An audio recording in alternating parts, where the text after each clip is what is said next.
typing any yeses. Oh, wait, Robert is typing. Okay, I have one yes that you guys can hear me. So if someone isn't able to hear, just please let me know. I think we'll get started. Cassie and I are going to kind of do an overview of the SAT process today. I would strongly encourage you, there's some information at the end that will talk about the training that we're going to be doing. And I would recommend that you look into that because it's going to be difficult for us to cover everything in this. We're just going to try to touch on some of the basic aspects of the process.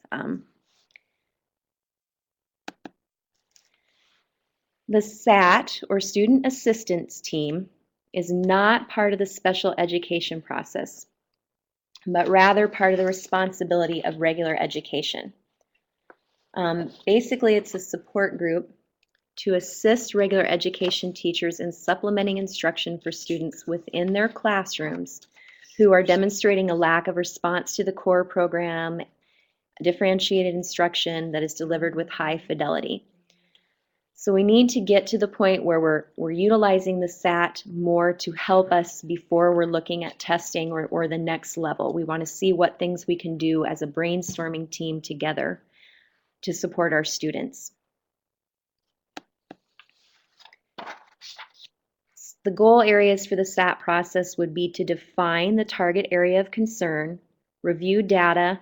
What data, do you have a baseline if you're talking about a student that may be inattentive in class? Have you developed any baseline information that would tell you when they're on task, off task?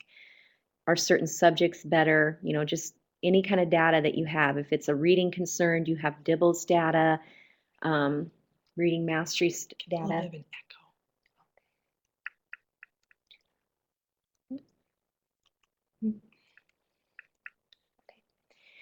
But any of that data you have that would support the process in really defining that target concern area. Then as a team, you're going to be brainstorming and selecting interventions and accommodations. Create a plan.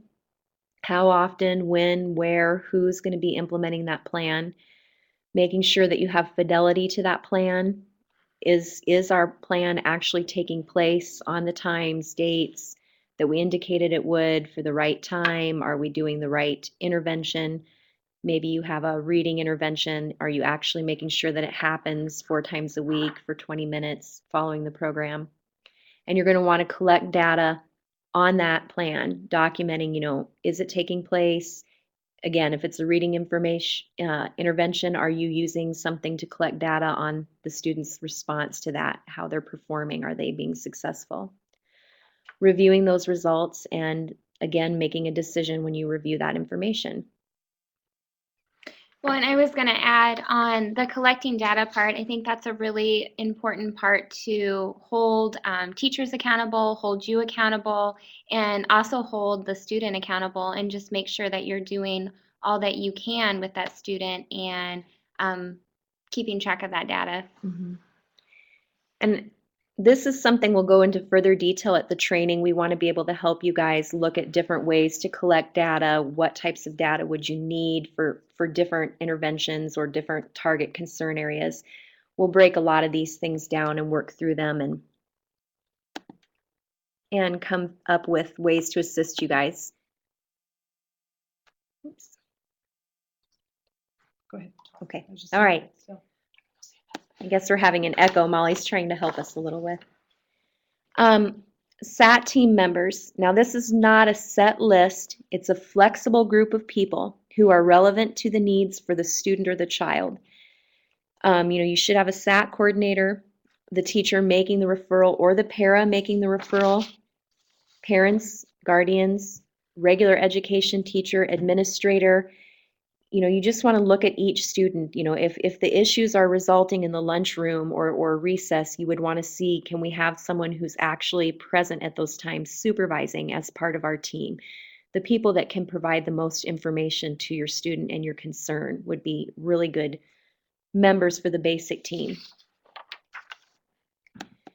There's also, you could add specialists as needed. You could consider Title I instructors, reading instructors of math or concern area. You might have a classroom teacher who refers a student because she realizes they're low in reading, but based on your reading program, they might not be the actual reading instructor. So you would want to have that reading instructor present to give input as well. You might want to consider your special education instructors, your school counselors, school psychologists, nurses, ELL teachers, speech therapists, community-based agencies. It wouldn't have to be limited, but these are just suggestions. Really looking at that team, because who you have there that can support you and offer to the process are going to be the best choice scenario. Mhm. Team member responsibilities. Now, this is something we'll talk more at the training about as well. There's quite a level of responsibilities, and they could be broken up. You know, your team could look at them. You might want a chairperson to do one, you might assign someone to record information, etc. But in general, as a team, you're going to need to review the referral information, determine what information is needed to support the SAT team.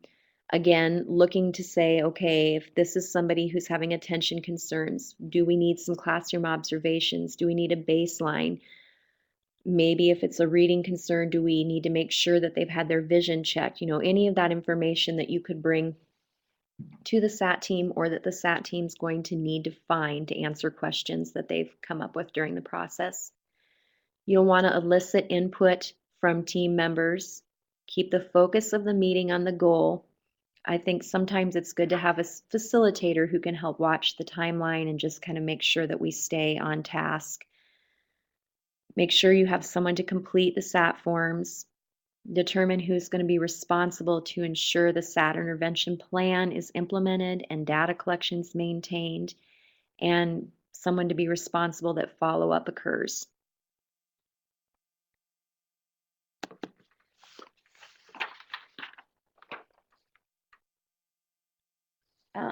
The SAT process, the team will need to review the referral form and supporting documentation, data, teacher input. They'll need to determine the target concern, limit that intervention to one target concern. That is recommended. I realize there might be certain situations where a student has a reading difficulty. They're also inattentive during reading time, and you need to sort out whether that's due to the reading difficulty or whether they also have attention issues. But really getting down to defining that target area is going to help you be more effective at addressing one issue at a time. Consulting resources and brainstorming ideas together and clarifying who's in charge of implementing things like the intervention plan, the data collection, and the fidelity. And the team will determine a time to reconvene to review the plan. Typically, the classroom teacher would be the one who implements the SAT intervention once you've developed that. However, the intervention may be implemented, you know, in collaboration with different specialists or an intervention teacher. If it's a reading intervention, you know, the Title I teacher might be administrating it. A para might be doing it on some days when the teacher can't. It can be a combination. And you kind of want to visit on some other areas when you're meeting as a team, just to look at all concerns. You know, do you think that the student might have some other issues that are affecting, you know, is it just a reading issue, or maybe they're having a large absentee problem at this point that you need to address. They've lost some instruction time because they haven't been present to receive it, and that's where your problem is originating from.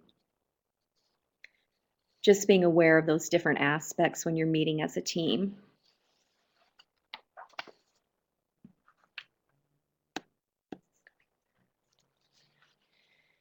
This slide's talking interventions versus not interventions. We wanted to touch on this because it's really important to look at what you're doing. You know, sometimes we put something in place, we might have wrote down as a team that what we did with the student was redos or restate directions for them. That would really not be considered an intervention. It could be considered accommodation to allow them to redo tests or papers to see if they can get a better score, but it wouldn't considered a whole intervention. Doing additional phonics or repeated readings 4 times a week for 20 minutes, that would be an effective intervention to try. You'll notice that we have repeated readings 4 times a week for 20 minutes and repeated readings 2 times a week for 15 minutes on the not intervention side. Is anyone clear on why we would have those listed separately? In one spot, it could be considered intervention, in another, it's not. If you have a chance to look at it, and I realize you would need to know a little bit about the repeated reading program, the difference here is the time and frequency that the programs run. That's where we're getting back to the fidelity piece. If the repeated reading program, for example, needs to be utilized based on the research 4 times a week, 20 minutes to be effective, you would need to make sure your intervention is following that process, or you really can't expect success from your intervention. So that was the point that we were trying to make there, just to make sure that you're really looking at the intervention and what needs to take place to make sure that it's actually effective and you're doing it with fidelity. Cassie, do you have anything to add to that? No, I think that's really good how you Okay. describe that. And this is something we can work together in the training as well, talking about different intervention strategies. We'll try to work through some examples with you guys to come up with some different options that you might be able to take back to your team. During the process, you're going to have your initial SAT meeting when your team gets together to meet with the information on the student, review that referral form, review the data that came with the referral form to support the concern area. Then again, determine your target concern, determine if further data collection is needed, if you, again, need to establish a baseline or if you need to get further information. If the student's having problems with math, multiplication, maybe you need to go back and do some assessment to get a baseline of where they're at. And then you'll develop your initial intervention and data collection plan.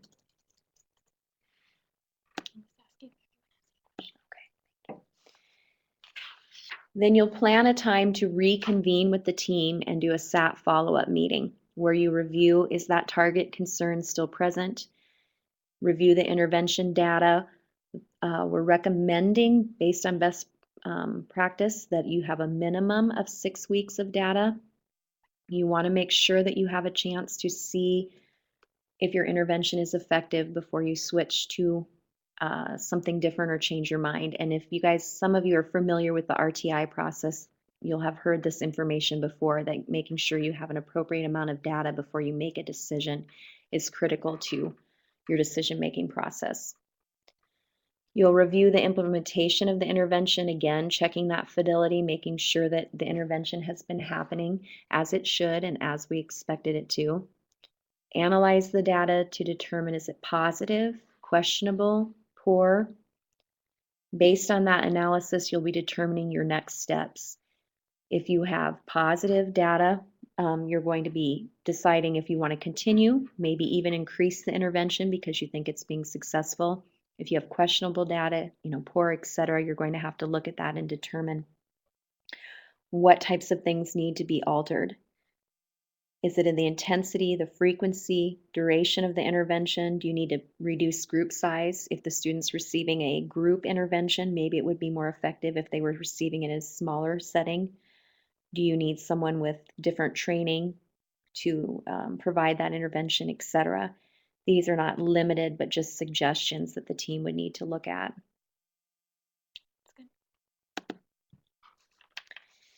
And this slide, some of you may have seen before, but we thought it was very fitting for the SAT process. It's a cycle. There's really not a stopping and ending point. It's a problem-solving process. What's the problem?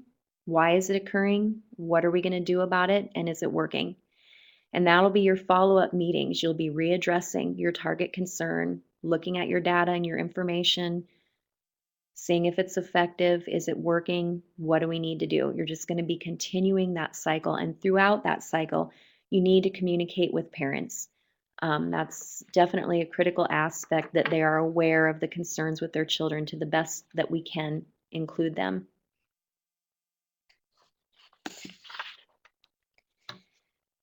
The question always comes up in that SAT process of, when do we have further evaluation? When do we refer to SPED?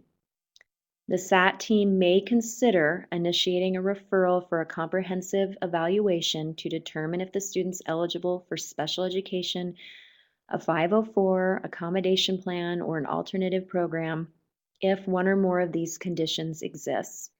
Student has a clear disability or has a disabling condition. The parent requests a student consistently demonstrates significantly low achievement despite a high fidelity of implementing interventions and instructions. We have parent requests, and that's always an acceptable reason to do evaluation, but that's one reason we would like them to be included in the SAT process. I think it's important for them to understand that there are interventions and processes that can take place to help their student, without jumping straight to special education. We always want to make sure we're doing the least restrictive that we can and that we're trying to work with students in the general education classroom first. And we really want that SAT team to be a strong support system for teachers when they are having difficulty and are aware of a student's concern. They need to have a team that can come together and provide them some supports and some suggestions to work through that. That's good.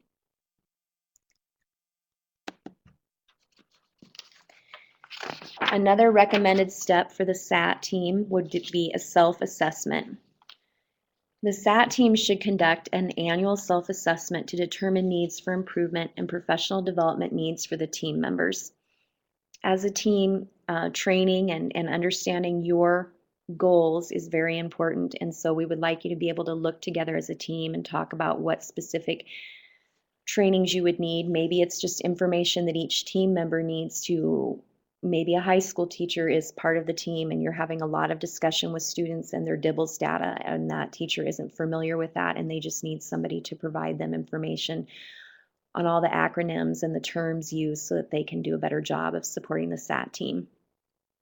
Whatever those situations may be, the team would kind of need to get together and look at that.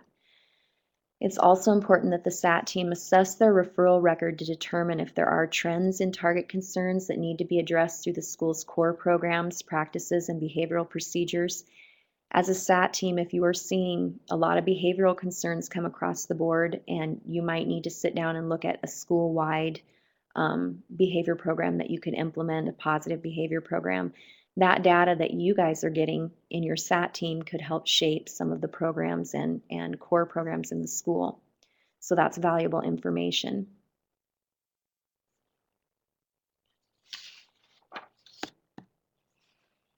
Like I said, this was an overview. The SAT training will be a much more comprehensive training that we would like you guys to attend.